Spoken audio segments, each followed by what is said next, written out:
This video is about Earle Road, and you might be forgiven for thinking, well, why bother filming Earle Road? It's a nondescript road, there's nothing there.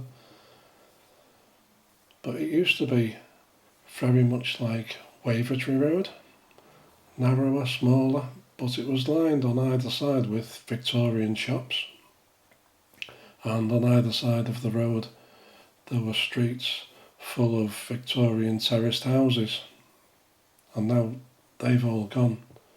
And I thought it would be worthwhile just showing the difference between what the road used to look like then and what it looks like now.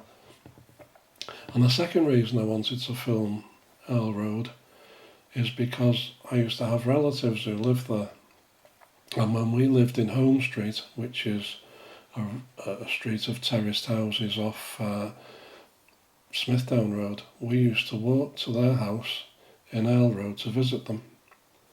And roughly about the time we moved to Woolton in 1960, they moved to Halewood. I think it was a little bit after we moved, but they lived on an estate in a block of tenements under what is called the Mushroom, which is Ford Factory's cooling tower. And I haven't been back to Earle Road since those days of the very late 50s and early 60s. Although I have passed its entrance, I've never walked down it, and it's remarkably different. So that's the two reasons I wanted to film Earle Road. Hope you enjoy it. Once again, we're in the Edge Hill district of Liverpool, as you can see. And I'll try and show you exactly where we are for this particular video. In front of us here is Upper Parliament Street, which takes us into the city centre, or to the River Mersey, and to our right is Tunnel Road, which featured in the Wavertree Road video. To our left here is Lodge Lane, which takes us into Toxteth and Sefton Park, I guess, and Princess Park. And where that white car is stopped, that's the top of Smithdown Road. And this building here separates Smithdown Road on the right from Earle Road on the left, and that's where we're headed today.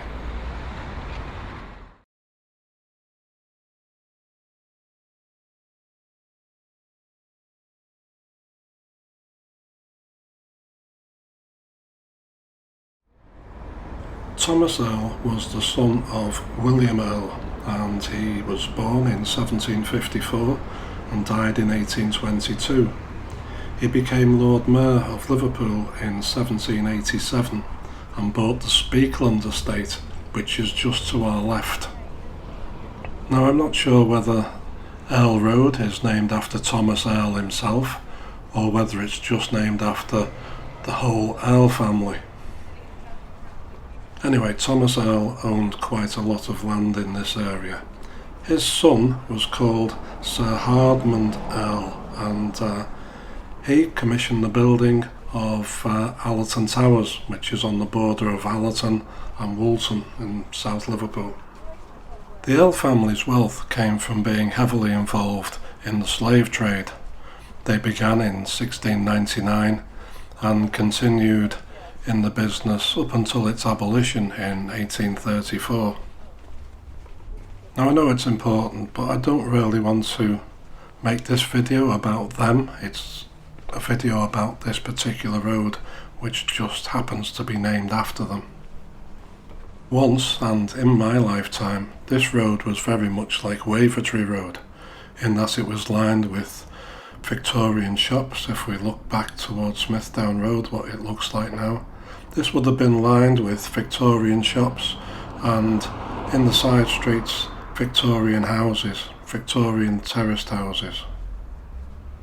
When we lived in Home Street, which is off Smithdown Road in the late 1950s, we used to come to Earle Road to visit some relatives who lived in one of the side streets.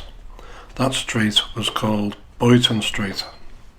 And very much like Wavertree Road, A lot of these side streets have disappeared and been replaced by new build type housing, and the lay of where these new roads are doesn't bear a resemblance to where some of the old roads were. I think some on the left here do follow maybe an old road, but they've been renamed. So far on our walk we would have passed around 7 or 8 side roads with terraced houses on, with shops in between each one. The church that you can see in the distance there is St Dunstan's, and that was completed in 1889, and it was built for the family of Thomas Earle.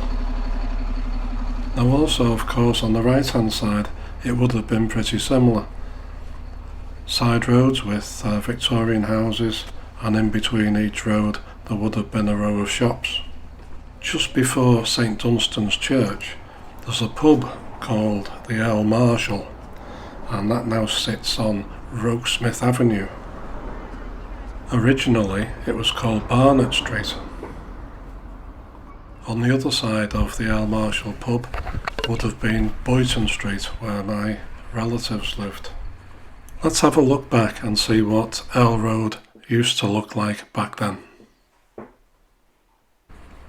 Pretty drastic change, I think.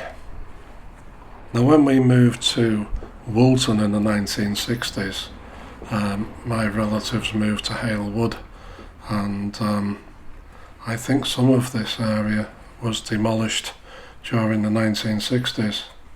I can't swear to that because once we all moved we didn't come here again, so it's been a while since I've actually been down Earle Road, something probably like 60 years. Just before we get too close to the Earl Marshall pub, I can show you another photograph taken around about 1960 of this pretty much the same view. There's a church on the right hand side of the picture. Looks very, very different back then. These houses then on the left hand side would have been shops. And we're just walking up to cross Rokesmith Avenue, which has changed names. As I said, originally it used to be called Barnet Street, and then after the pub the next left would have been Boyton Street. I think the Earl Marshall is still a pub, I'm not sure, but there on the right hand side that would have been Boyton Street, and it's just a dead end now with some cobbles at the beginning there. This school, modelled after one of the hangars at the Old Speak Airport, is called Archbishop Blanche, and it's been here since 2015. And on the opposite side of the road is the rather splendid looking St Dunstan's Church.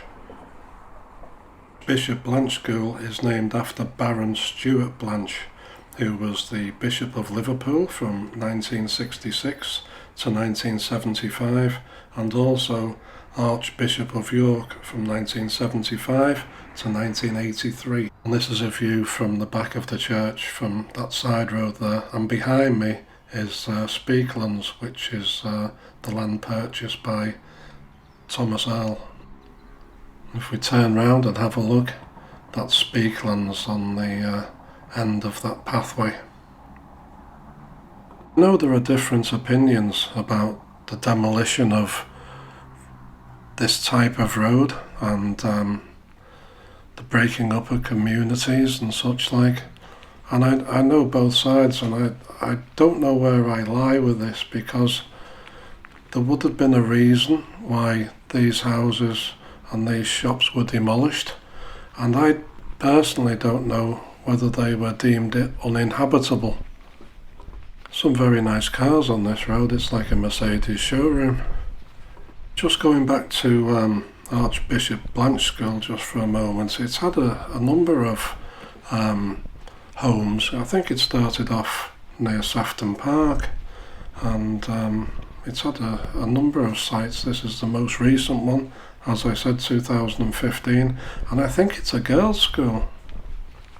That's pretty unusual these days, I think, isn't it? Now, I'm not sure when these housing estates were built. Maybe someone can help out. They look like 70s or 1980s. I know there was a lot of building during the 1980s. If they're later, then drop a comment in the comment section below. Now, when we get to the top of the road, you can see Archbishop Blanche here.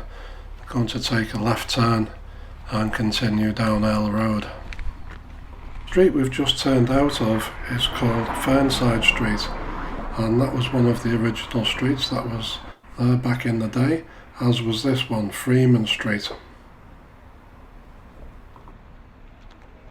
Now we're walking towards the, I guess we would call it the Doctors, and these Doctors started at the top of Smithdown Road before I was born, so maybe 70 years ago, and it was started by a Dr. Dover and a Dr. Lyons.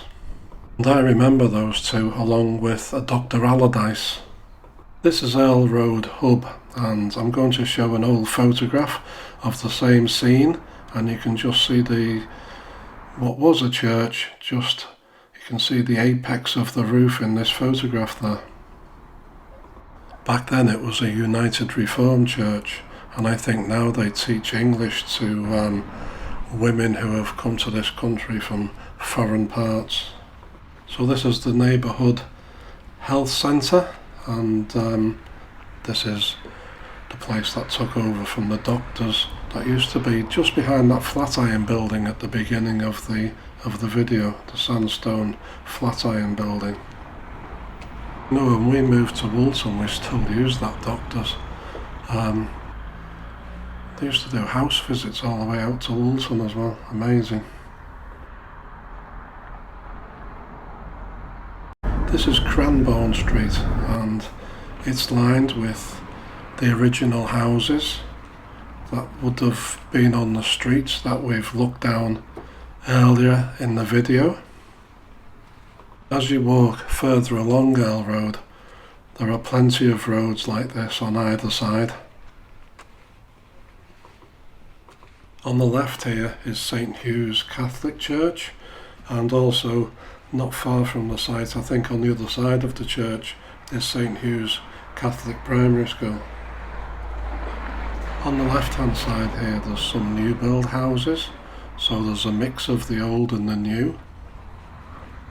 It seems as though they demolished houses on either side for part of the road and then left these, so perhaps the ones that are further up Earle Road were in a worse condition than these are.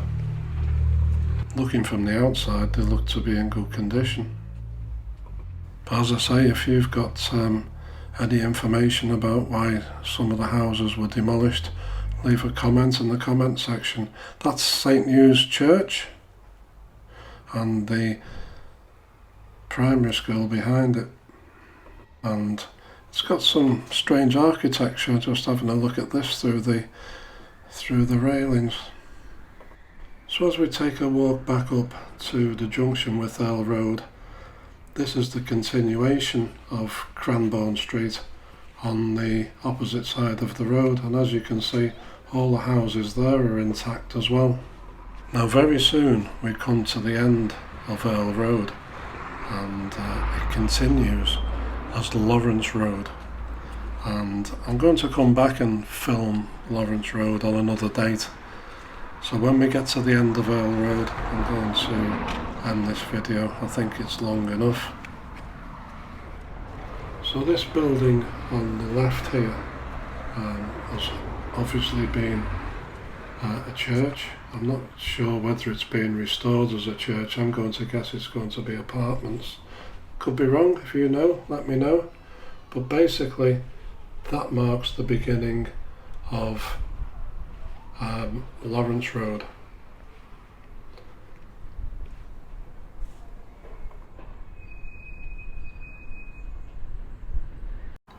You can just see the road sign there which says Lawrence Road. So that'll be in another video, and this is the end of Earle Road here where that white building is. So we're going to take a walk back. I'm not going to video the whole walk, but just to make a couple of points. I would have been coming here in the late 1950s, probably in a pram, but I do remember walking as well, so it must have been into the 1960s when we were visiting relatives here before they moved to Earle Road. And I remember it like this, as a vibrant sort of shopping area, rather than this what it is now, which is a very much more quiet area. I think that black and white photograph was taken in this direction, so pretty much old and new again. Whether it was better then or better now, I don't know. It's open for discussion. Anyway, thank you for watching once again, and we'll catch up soon.